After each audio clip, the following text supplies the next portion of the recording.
বদরের যুদ্ধের সময় সাইয়্যিদিনা হযরত আবু বকর রাদিয়াল্লাহু তাআলা আনহুর ছেলে কাফেরদের পক্ষ হয়ে যুদ্ধে এসেছে।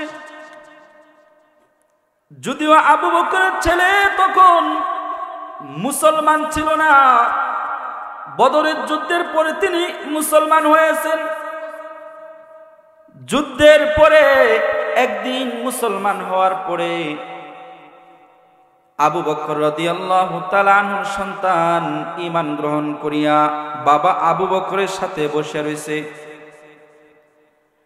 কথা বলতে বলতে কথার এক পর্যায়ে আবু বকরের ছেলে আবু বকরকে ডাক দেয়, কই বাবা,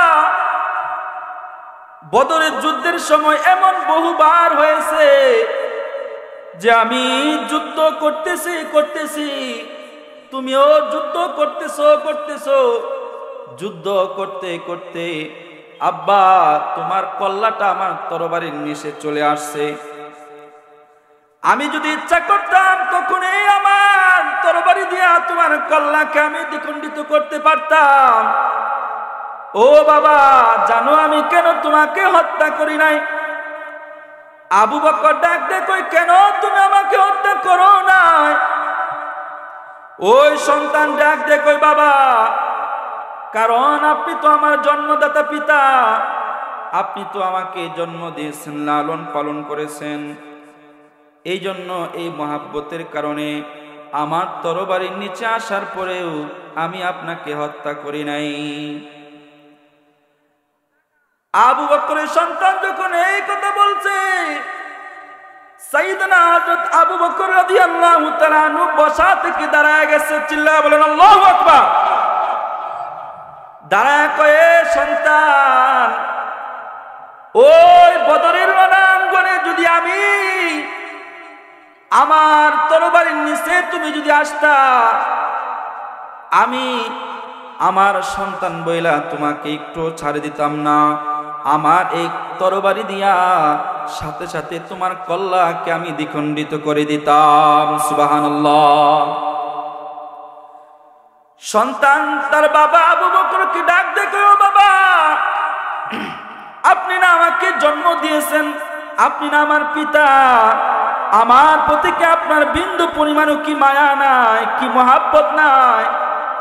আবু বকর ডাক দেয়া কয়ে, সন্তান, মহাব্বত তো আছে, কিন্তু ওই বদরের রণাঙ্গনে তুমি আমার নবীর বিরুদ্ধে যুদ্ধ করতে গেছো, এই জন্য তুমি কাফেরদের পক্ষ হয়ে গেছো, এই জন্য আমার নবীর বিরুদ্ধে যুদ্ধ করতে আসার কারণে আমি আবু বকরের তরবারি থেকে তোমার কল্লা রেহাই পেত না। সুবহানাল্লাহ। চিন্তা করে দেখেন, নবীর মায়ায়, নবীর মহাব্বতে নিজের তরবারি থেকে সন্তানের মাথাও রেহাই পায় নাই, সন্তানের কল্লা দিতে নবীর জন্য রাজি হয়। আর আমরা এমন জাতের উম্মত হয়েছি, নবীর মহাব্বত নিয়া কথা বলার সময় বুলি আওড়ায়, উচ্চ সাউন্ড দিয়া, লাউড স্পিকার দিয়া বুলি আওড়ায়, কিন্তু নবীর সুন্নতের বেলায় কোন খবর থাকে না, ঠিক কিনা? নবীর সুন্নত আমাদের পায়ের সামনে গড়াগড়ি খায়, উম্মতের নবীর সুন্নত দিকে কোনো মায়া লাগে না। আজকে নবীকে বাংলার জমিনের মধ্যে গালি দেয়, সন্ত্রাসী বলে গালি দেয়, নবীকে বদচরিত্র বলে গালি দেয়। মুসলমান হওয়ার পরেও আমাদের পশম দাঁড়ায় না, রক্ত গরম হয় না, এমন জাতির মুসলমান আমরা হয়েছি। আর পূর্বের আকাবির যারা আছে, নবীকে ভালোবাসছে তো অন্তর থেকে বাসছে, নবীকে মহাব্বত করছে তো দিল দিয়ে মহাব্বত করছে, এই মহাব্বত নিয়া সন্তানকেও দিতে রাজি হয়েছে। সুবহানাল্লাহ। কেমন ভালো তারা বাসছে। উহুদের যুদ্ধের সময় মদিনার মধ্যে সংবাদ ছড়ায়া পড়ছে, খুব গভীর মনোযোগ দেন, এখন খালি কানবেন, কান্নার সময় এখন। উহুদের যুদ্ধের সময় মদিনার মধ্যে একটা সংবাদ ছড়ায়া পড়ছে, যে আল্লাহর নবী নাকি উহুদের প্রান্তরে শহীদ হয়ে গেছে। এই সংবাদ যখন মদিনার মধ্যে ছড়ায় পড়ছে, মদিনার মধ্যে যেই মহিলারা ছিল ঘর থেকে বাইরে হয়ে গেছে, মদিনার মধ্যে বিলাপ শুরু হয়ে গেছে, মদিনার মধ্যে কান্নার রুল পড়ে গেছে। মহিলারা ঘর থেকে বাইরে হয়ে আসছে। মদিনার মধ্যে এক আনসারী মহিলা সাহাবী মানুষের এই হৈহুল্য দেখে তিনি চিৎকার দেয়া কয়, নবীজির বদরে উহুদের প্রান্তরে শহীদকে আমি বিশ্বাস করি না। যতক্ষণ পর্যন্ত নবীকে আমি নিজের চোখে না দেখব, যতক্ষণ পর্যন্ত আমি নিশ্চিত না হব, ততক্ষণ পর্যন্ত আমি নবীর এই শাহাদাতকে বিশ্বাস করতে পারি না। সুবহানাল্লাহ বলেন। এই জন্য আনসারী মহিলা সাহাবী তার ঘর থেকে একটা উট নিয়া, একটা বাহন নিয়া উহুদের প্রান্তরে দিকে পাগলের মতো ছুটে চলছে নবীর সংবাদ নেওয়ার জন্য, নবীকে খবর নেওয়ার জন্য। বাড়ি থেকে যখন বের হয়েছে গো, কিছু দূর যাওয়ার পরে, বাবা কথা বললেন না, কথা বললে মনোযোগ থাকে না। ওই মহিলা সাহাবী যুদ্ধের উহুদের প্রান্তরে আগে চলছে। কিছু দূর যাওয়ার পরে ওই মহিলা সাহাবী দেখে উহুদের প্রান্তরে থেকে যুদ্ধ করে এমন একজন সাহাবী আসতেছে। ওই সাহাবীকে জিজ্ঞাসা করলেন, মা বালু মুহাম্মদ, হে সাহাবী, তুমি তো উহুদের প্রান্তর থেকে যুদ্ধ করে এসেছো, আমার নবীর কি খবর, তিনি কেমন আছেন?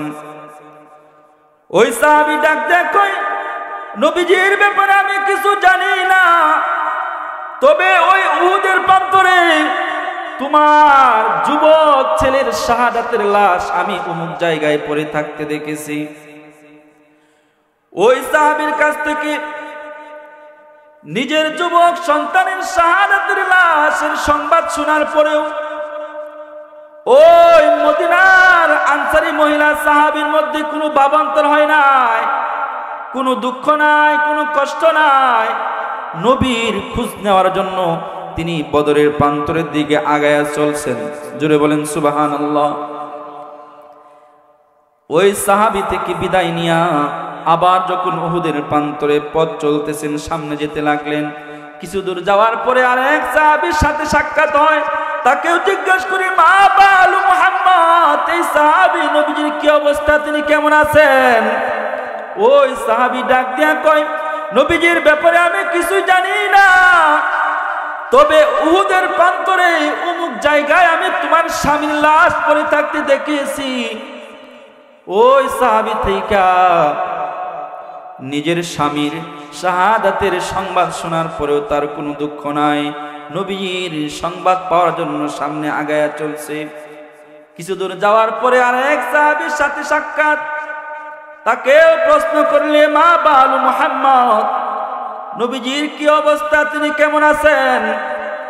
ওই সাহাবী বলে, নবীজির ব্যাপারে আমি কিছুই জানি না, তবে উহুদের অমুক প্রান্তনে রণাঙ্গনের ময়দানে আমি তোমার বাবার শাহাদাতের লাশ পড়ে থাকতে দেখেছি।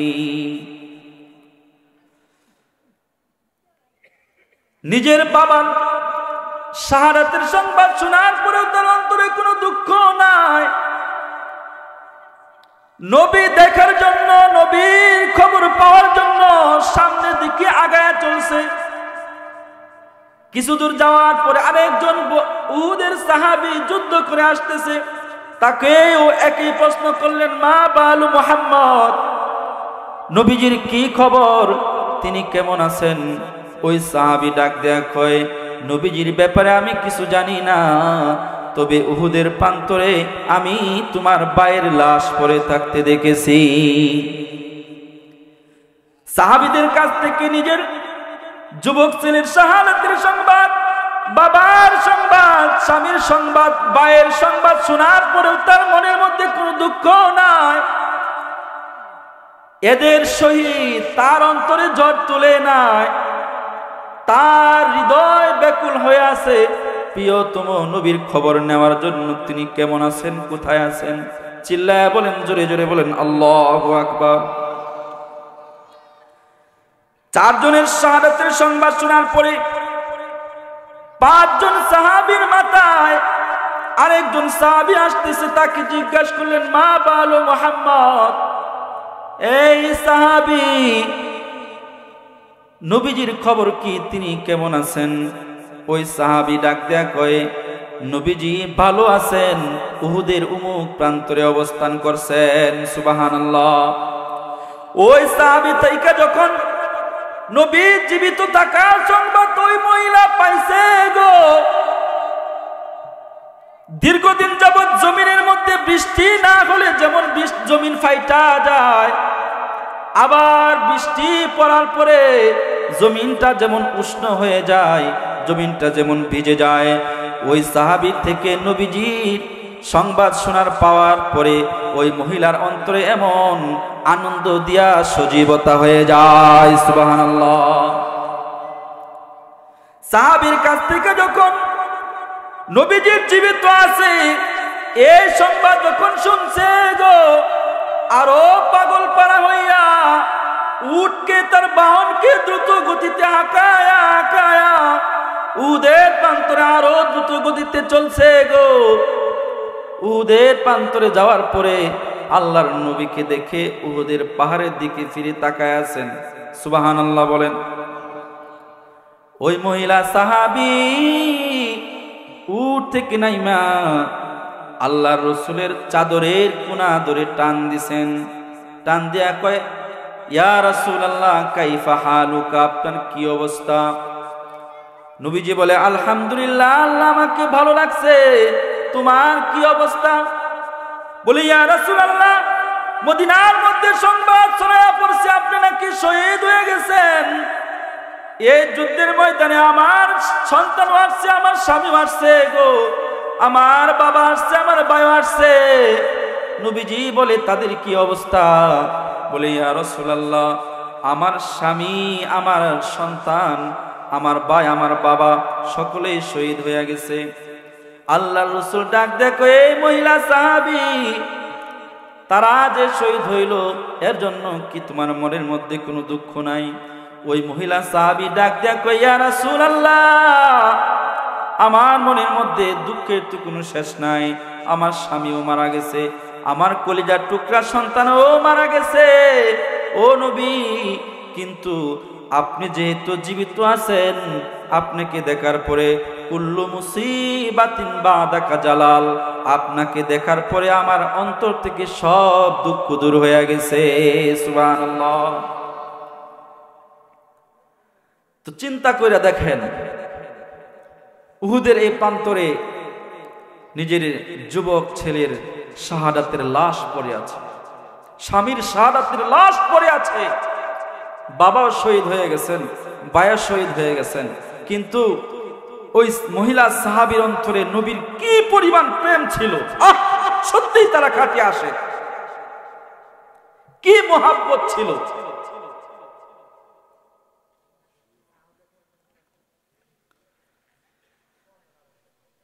এই মোহাব্বতের নামেই হলো কি? ঈমান। এই মোহাব্বত কি আপনাদের মধ্যে, আমাদের মধ্যে আছে নাকি? হ্যাঁ, আছে।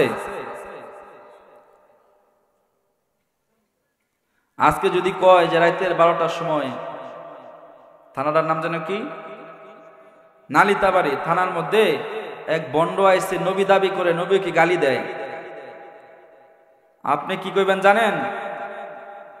যে আজকে যে শীতের রাত, গাড়ি গরু কিছু নাই, বাসার মধ্যে অনেক শীত পড়ছে, বাসার মধ্যে কেউ নাই, একটা শুয়ে একটা ঘুম দেই, ফজরের সময় বালামন্দরা দেখা যায় উনি কি হয়েছে। কিন্তু আপনার মনের মধ্যে এতটুকু আগ্রহ জাগবে না যে আল্লাহর রসুলের আমাদের জন্য এত কিছু কইরা গেছেন, আমাদেরকে এত দামি বানায়া গেছেন, যে নবীকে গালি দেওয়ার পরে তাকে হত্যা করার নাম হলো ঈমান। ওই ঈমানের দাবি নিয়ে আপনি আগায় যাবেন না, বাসার মধ্যে শীতের মধ্যে শুয়ে থাকবেন। চিল্লায় বলেন ঠিক কিনা? এই নামের উম্মত আমরা হয়েছি। তুমি নবীর উম্মত দাবি করো সুন্নাহ মানো না, নবীর অপমানে তোমার হৃদয় কাঁদে না। চিল্লায় বলেন ঠিক কিনা? তুমি নবীর উম্মত দাবি করো সুন্নাহ মানো না, নবীর অপমানে তোমার হৃদয় কাঁদে না।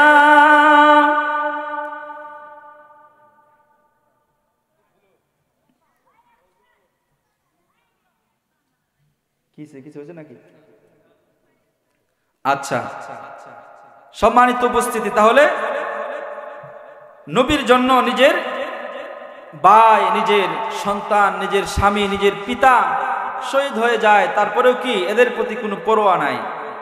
কারণ ওই সাহাবীরা, ওই মহিলা বুঝছে যে তারা তো জান্নাতি, কিন্তু আমার নবী আছে কিনা এটা আগে খোঁজ খবর নেই। এটা নামে কি? ঈমান। আল্লাহ রাসূল বলছেন এভাবেই কি নবীর ইজ্জত হেফাজত হয়, নিজের জীবন দেওয়ার মাধ্যমে। এটা একভাবে নবীর ইজ্জত কিয়ামত পর্যন্ত টিকে রাখবে।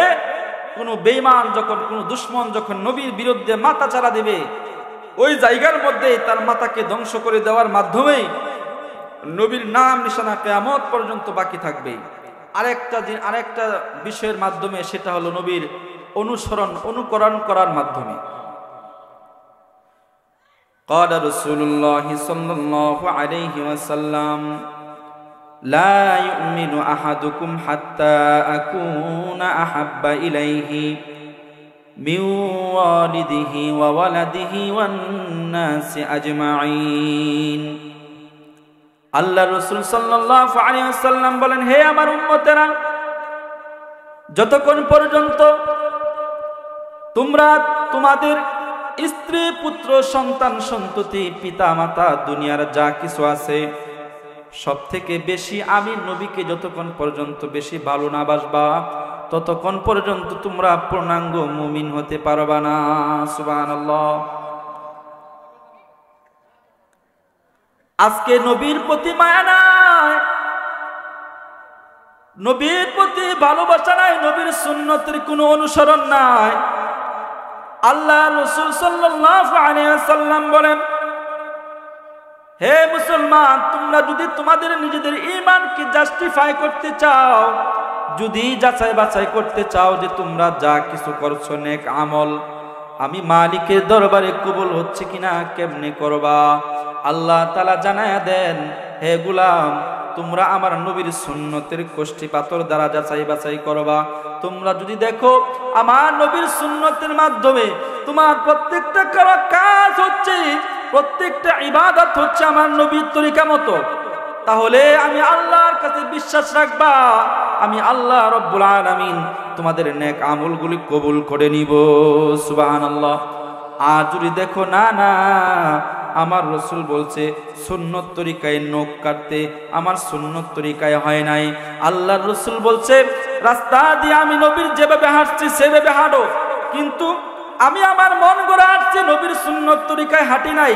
আল্লাহ বলে তোর হাঁটা কবুল হয় নাই। আমি নবীর ডাক দেখো, হে উম্মত, আমার নবী ব্যবসা করছে, তোমরাও ব্যবসাটা নবীর তরিকায় করো। যদি দেখো নবীর তরিকায় ব্যবসা করছো, নবীর সাথে হাসর হইয়া আল্লাহর জান্নাতে চলে যাইবা। আর যদি দেখো না, ব্যবসার মধ্যেও মিথ্যা আছে, ধোঁকাবাজি আছে, তারপরেও আরো যত সমস্যা থাকার সবকিছু আসে, আল্লাহ জানায় দেন তোর ওই ব্যবসা কবুল হয় নাই।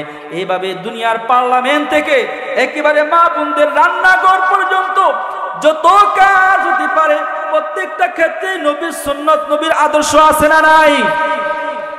ওই আদর্শ মোতাবেক কাজ করার নামেই হলো ইবাদত, এটাই হলো অনুসরণ। আমরা বললাম আল্লাহ কেন আপনার নবীর তরিকা অনুযায়ী করব?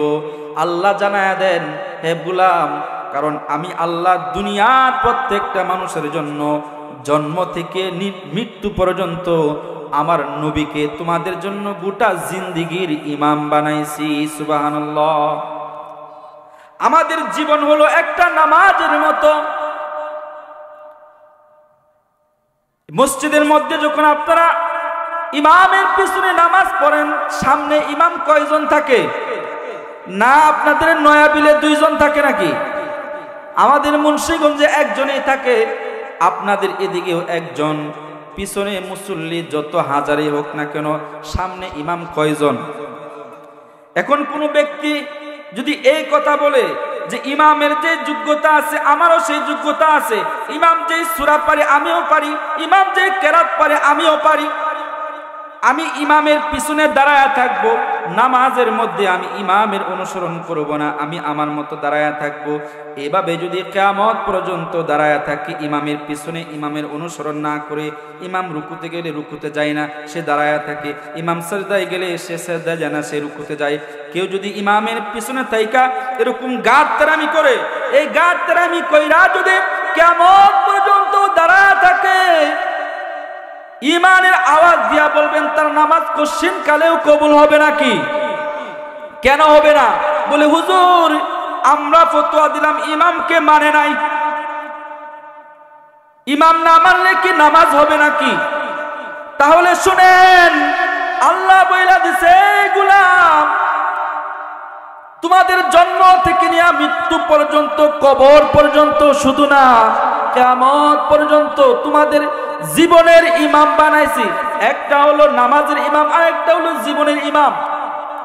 নামাজের ইমামের অনুসরণ করলে যদি নামাজ না হয়, যেহেতু আল্লাহ আমাদেরকে বানাইছেন, আল্লাহ আমাদের ইমাম জীবনের নির্ধারিত কইরা গেছেন, ওই ইমামকে যদি না মানি আমরা যতই ইবাদত করি না কেন কোশ্চিন কালেও কবুল হওয়ার গ্যারান্টি আছে? তাহলে বোঝা গেল ইবাদত কবুল হওয়ার জন্য, নিজের এই জীবনটা আল্লাহর রাহে কবুল করানোর জন্য নবী মানার দরকার আছে না নাই? আর জোরে বলেন আছে না নাই? ইমাম আপনাকে মানতেই হবে।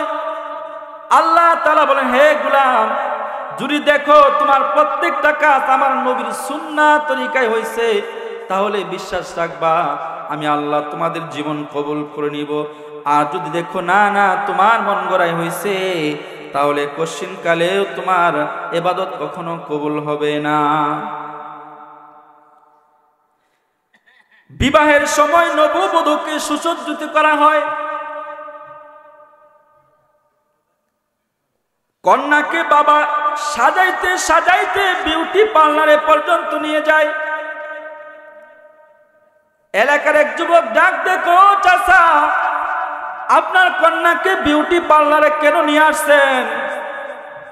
তখন ওই বাবা উত্তর দেয়, আমার কন্যাকে এই জন্য বিউটি পার্লারে নিয়ে আসছি যাতে করে সুন্দর করে সাজায়, সাজানোর পরে যাতে বর তাকে প্রথম দেখাতে পছন্দ করে ফেলে। তো আল্লাহ রাসূল সাল্লাল্লাহু আলাইহি ওয়াসাল্লাম জানায় দেয়, হে পৃথিবীবাসীরা, তোমরা যদি আমি নবীকে মানো তাহলে তোমার জীবন কবুল হবে, তোমার করা প্রত্যেকটা কাজ কবুল হবে। এই জন্য আল্লাহর রাসূলের আদর্শ, আল্লাহর রাসূলের সুন্নত, আল্লাহর রাসূলের অনুসরণ করা দরকার আছে না নাই? যে ব্যক্তি নিজের জীবনে যত বেশি রাসূলের সুন্নত দিয়া নিজের জীবনকে যত বেশি সাজাবে, আল্লাহ রব্বুল আলামিনের কাছে কবরে যাওয়ার পরে ওই বান্দার শরীর, ওই বান্দার অঙ্গ প্রত্যঙ্গ প্রত্যেকটা আল্লাহর কাছে তত বেশি দামি হয়ে যাবে। সুবহানাল্লাহ। কিভাবে সুন্নত মানতে হবে, কিভাবে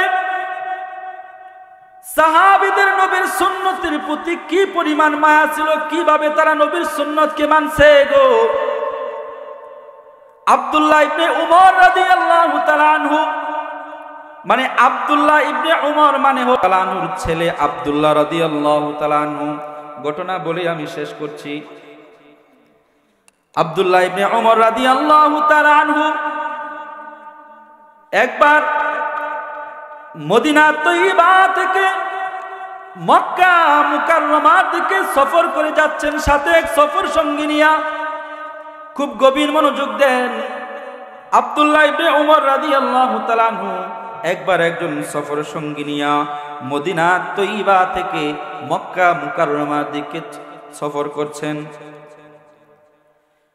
সফর করতেছেন করতেছেন, পথ চলতেছে মরুর পথ দিয়া মক্কা মুকাররমার উদ্দেশ্যে। কিছু দূর যাওয়ার পরে আব্দুল্লাহ ইবনে উমর রাদিয়াল্লাহু তাআলা আনহু সুয়ারির পিঠ থেকে নামিয়া রাস্তার পাশে সুয়ারিটা দাঁড় করায়া রাস্তার নিচে একটু গাছের নিচে যায় নামলেন। গাছের নিচে যাওয়ার পরে সেখানে একটু বসলেন, এমন ভাবে বসছেন মানুষ যেভাবে বসে তার প্রয়োজন সারে, হাজত সারে, ওই সোয়ারি দাঁড় করায়া রাস্তার নিচে নাইমা গাছের নিচে এইভাবে আব্দুল্লাহ ইবনে ওমর বসছেন, কাপড় উঠানো ছাড়াই এভাবে কিছুক্ষণ পর্যন্ত বসে রইলেন। কিছুক্ষণ বসে থাকার পরে আবার ওই রাস্তার মধ্যে উঠা সোয়ারিতে আরোহণ করিয়া সফর সঙ্গী নিয়ে আবার মক্কার উদ্দেশ্যে পথ চলতেছে। ওই সফর সঙ্গী ডাক দেয়া কই, হুজুর দেখলাম সোয়ারি দাঁড় করাইলেন, গাছের নিচে যায় বসলেন, কিন্তু কোনো কাজ করতে দেখি নাই, শুধু কাপড় নিয়ে শুধু আপনি সেখানে বসলেন, কোনো প্রয়োজন তো সারলেন না। যদি কোনো প্রয়োজন না থাকে তাহলে এত দূরের পথ, মক্কা এত দূরের পথ যাত্রা বিরত রেখা এখানে দাঁড়ানোর উদ্দেশ্য কি ছিল আপনার কাছে জানতে চাই। প্রশ্ন আছে না নাই? আরো জোরে বলেন, আছে না নাই? যেহেতু কোনো প্রয়োজন সারেন নাই, তাহলে কেন গাছের নিচে যা বসছেন? ঘটনা কি, কারণ কি আপনার কাছে আমি জানতে চাই।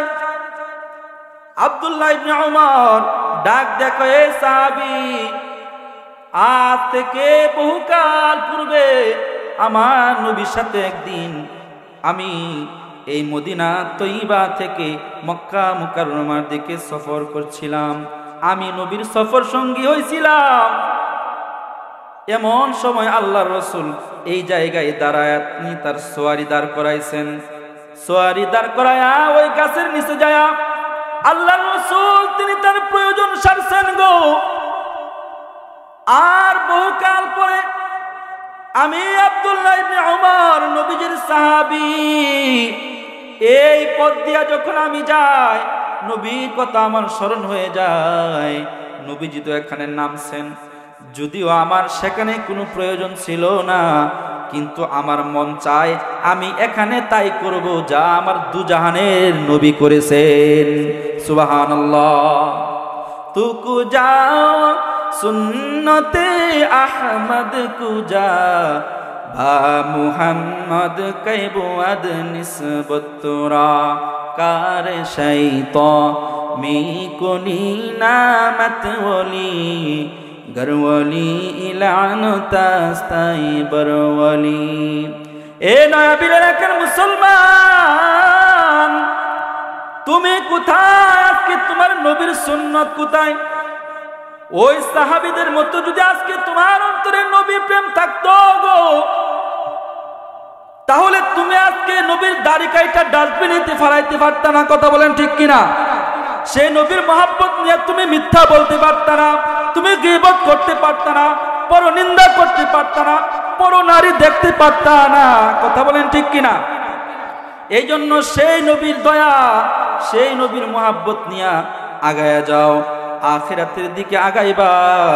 দুনিয়ার মধ্যেও নবীর আদর্শ অনুসরণ করলে, নবীজিকে মানলে দুনিয়ার মধ্যেও শান্তিতে থাকবা।